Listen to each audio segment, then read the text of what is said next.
25 मई 2013 को परिवर्तन यात्रा निकालकर सुकमा से लौट रहे कांग्रेसियों के काफिले पर झीरम घाटी में हुए नक्सली हमले ने देश को हिलाकर रख दिया था।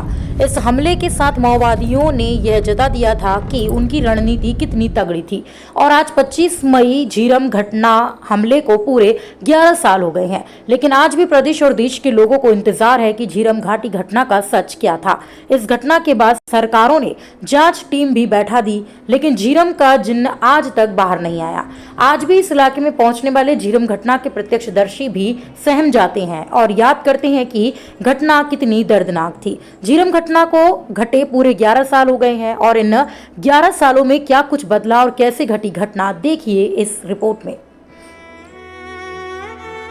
25 मई 2013 की शाम ठीक 4 बजे कांग्रेस की परिवर्तन यात्रा सुकमा में सभा को संबोधित कर कांग्रेस की परिवर्तन यात्रा जैसे झीरम घाट पहुंची तो झीरम घाटी में घात लगाए बैठे माओवादियों ने ताबड़तोड़ परिवर्तन यात्रा पर फायरिंग शुरू कर दी।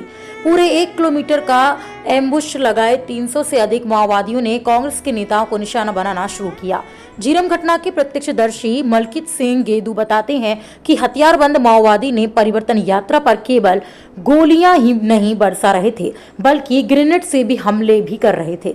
एक एक का नाम पूछकर उसका अंजाम तय किया जा रहा था।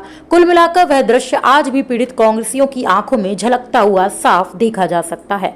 वहीं इस घटना में उस वक्त जो पहली गाड़ी को नक्सलियों द्वारा ब्लास्ट किया गया था, आज भी उस गाड़ी के अवशेष घटना स्थल पर मौजूद हैं।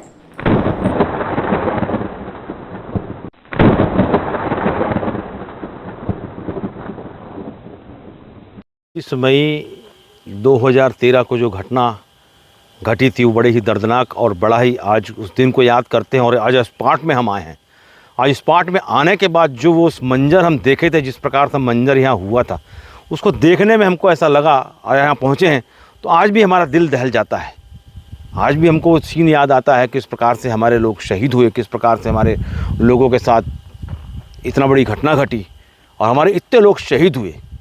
उस घटना को याद करते हुए हम पूरी घटना को याद करते हैं, किस प्रकार से हम 2 टर्निंग पहले हमारी गाड़ियों में फायरिंग हो गई थी। महेंद्र कर्मा जी मेरी गाड़ी में बैठे थे, मैं ड्राइविंग कर रहा था, कई वरिष्ठ नेता हमारे पीछे बैठे थे, काफिला चलता आ रहा था। सामने नंद कुमार पटेल जी की गाड़ी थी, उसके पीछे 2 फॉलो गाड़ी थी, उसके पीछे हमारी गाड़ी थी।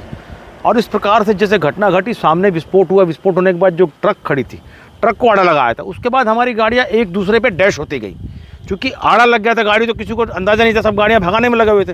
तो गाड़ियाँ हमारी एक दूसरे पर डैश होने के बाद जो है फिर जो है यहाँ हम लोग एम्बुश में फंस गए। एम्बुश में फंसने के बाद जो है कर्मा जी ने हमें तुरंत कहा कि जो है नक्सली जो है फायरिंग कर दिए, नीचे लेट जाओ, सो जाओ। तब जो है हम लोग नीचे कूदे। नीचे कूदने के बाद हम नीचे लेट गए थे और उसके बाद तो अंधाधुंध फायरिंग, मतलब फायरिंग क्या बताऊँ आपको मैं, जिस प्रकार से फायरिंग चल रही थी, मतलब तड़ तड़ तड़ तड़ तड़ की आवाज़, गोलियों की आवाज़, धनाते हुए आवाज़, यहाँ बम फेंके गए, बम डिस्पोज नहीं हुआ। मतलब ऐसी कई मतलब लोग हमारे, किसी को गोली लग रही है, किसी को कुछ लग रहा है, कोई चिल्ला रहा है, कोई कहार रहा है। इस प्रकार से घटना, बड़ी दर्दनाक घटना घटी। टोटल कितने लोग शहीद हुए इस घटना में? पूरे हमारे 33 लोग जो है हमारे वरिष्ठ नेता, जिसमें हमारे नंद कुमार पटेल जी, महेंद्र कर्मा जी, विद्याचरण शुक्ल जी, उदय मुदलियार जी, ऐसे कई हमारे वरिष्ठ नेता जो है, उनके साथ साथ हमारे जवान भी जो है साथ में शहीद हुए हैं। तो 33 लोग पूरे हमारे शहीद हुए हैं इस घटना में। सुकमा से परिवर्तन यात्रा कितने बजे निकली थी और ये घटना कितने बजे घटी थी? देखिए, तकरीबन जो है सुकमा से परिवर्तन यात्रा ख़त्म होने के बाद, चूँकि वहाँ भी सुरक्षा नहीं थी और मैंने भी सुरक्षा का हवाला दिया था, क्योंकि हम लोग जब इधर से जा रहे थे तब भी मैंने कर्मा जी को ये कहा था कि भैया मुझे आरोपी नहीं लग रहे, लेकिन कर्मा जी ने जो है कहा कि नहीं, आरोपी अंदर अंदर रहते हैं। और वहाँ जाने के बाद हम लोग जब परिवर्तन यात्रा की, सुकमा की यात्रा में जब गए, जब सभा जहाँ हो रही थी, तो वहाँ भी हमने देखा कि सुरक्षा के नाम से शून्य है, बिल्कुल वहाँ पर हमको कोई सुरक्षा नहीं दी गई। उसके बाद हमारा काफिला जो है, हम लोग सर्किट हाउस गए। सर्किट हाउस से हम लोग दोपहर का भोजन किया। भोजन करने के बाद तकरीबन जो है वहाँ से हम लोग 4:45 बजे करीब वहाँ से हम निकले। और यहाँ जो घटना घटी है 4:30 पौने 5 बजे की घटना है, यहाँ घटित हुई है। कितने किलोमीटर में एम्बुश लगाया गया था और कितने माओवादी यहाँ पर मौजूद थे? देखिए, माओवादियों की संख्या तो मैं अनुमान लगाऊंगा कम से कम 400 से 500 की संख्या रही होगी, क्योंकि हमको 2 टर्निंग पहले और 2 टर्निंग पहले समझ के मान के चलिए कम से कम 400 से 500 मीटर तो ये दायरा हो गया। तो कम से कम 500 मीटर से 600 मीटर के दायरे में जो है नक्सली पूरा एम्बुश लगा के बैठे हुए थे।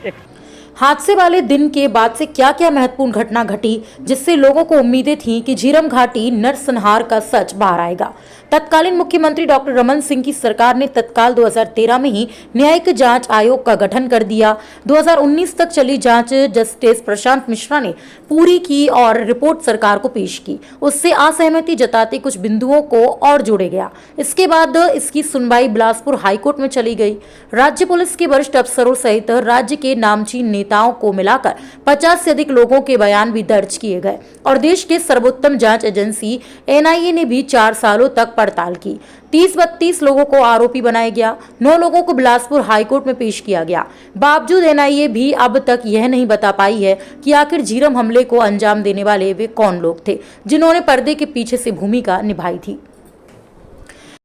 देखिए, मैंने शुरू से जिस दिन घटना घटित हुई है उस दिन से मैंने इस बात को बड़ी प्रमुखता से उठाया है कि झीरम घाट एक सुपारी किलिंग है और उसका ही जो है आज तक सच बाहर नहीं आ पाया है। उसका रीज़न ये है कि कोई भी नक्सली वारदात करते हैं और जो प्लानिंग के साथ कोई वारदात करते हैं तो उसकी कोई ना कोई विज्ञप्ति या कोई ना कोई वीडियो जारी करते हैं। तो मुझे इस चीज़ की संयत है, मुझे इस चीज़ की मतलब वो है, मैं तो कहना चाहूँगा कि 2013 में भाजपा की फिर सरकार आ गई थी और मैं शुरू से कहता हूँ कि भाजपा इस षड्यंत्र में शामिल है और कहीं ना कहीं नक्सलियों के साथ भाजपा इस षड्यंत्र में शामिल होकर कोई ना कोई ऐसे तथ्य हैं जो वीडियो और विज्ञप्ति जारी नहीं हो पाना भी जो है इसमें जो है संदेह में जाता है। आज 11 साल पूरे हो गए, क्या लगता है सच बाहर कभी आ पाएगा या नहीं? देखिए, सच की उम्मीद, हमारे शहीदों को जो है सम्मान नहीं मिल पा रहा है, पीड़ित परिवारों को सम्मान नहीं मिल पा रहा। हमारे जैसे लोग जो घायल हुए हैं, हम भी चाहते हैं कि झीरम का सच बाहर आए और ऐसे दोषी हथकड़ियों में बांधकर जेल जाएं, हम भी चाहते हैं। तो दिन का हमें इंतज़ार है। हम बड़े ही उत्सुकता के साथ जब भी हमें एनआईए बुलाई है, जब भी हमें कोई चीज़ बुलाता है, हम बिल्कुल बयान देने जाते हैं क्योंकि हम चश्मदीद हैं और पूरी चीज़ों को हम बिल्कुल प्रमुखता से रखते हैं। अब तक कितने एजेंसियों ने जाँच कर ली है?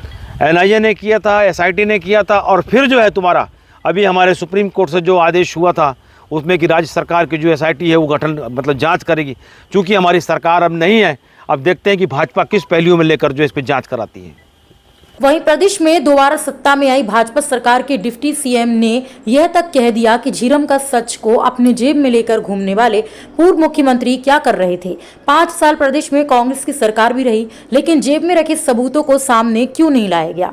पूरे घटना को लेकर अभी एक जांच समिति की रिपोर्ट सामने आई है, उसे जल्द ही सबके सामने लाया जाएगा। झीरम घाटी के विषय को लेकर के जिस तरीके से विगत सरकार ने राजनीति की, कहा कि जेब के अंदर जेब में रखा हुआ हमारा ये है, हम सबूत है, हम घूम रहे हैं, सबूत दिखाया नहीं किसी को। 5 साल बीत गए, अभी भी उसमें जो एक समिति का रिपोर्ट आया है उसको जाहिर नहीं किया है। मैंने अभी योजना की है उसको सबके सामने लाने की, तो देखते हैं क्या आता है उसमें। देश के सबसे बड़े राजनीतिक दल पर हुए नक्सली हमले में शहीद हुए कांग्रेस के दिग्गज नेता नंदकुमार पटेल, विद्याचरण शुक्ल, महेंद्र कर्मा, उदय मुदलियार सहित सुरक्षा बल के जवानों को मिलाकर कुल 33 लोगों की जान बचाई गई थी। इसके बाद शुरू हुए आरोप प्रत्यारोप के दौर के बीच सच्चाई यही है कि अब भी पीड़ितों को झीरम के सच के बाहर आने का इंतजार है। वहीं 2013 में झीरम के शहीदों को याद करके कांग्रेसी झीरम घाटी में बने स्मारक में पहुंचकर अपनों को याद करके सच बाहर आने का इंतजार में लगे हैं। अब देखना होगा कि आखिर कब तक झीरम घटना का सच बाहर आता भी है या नहीं।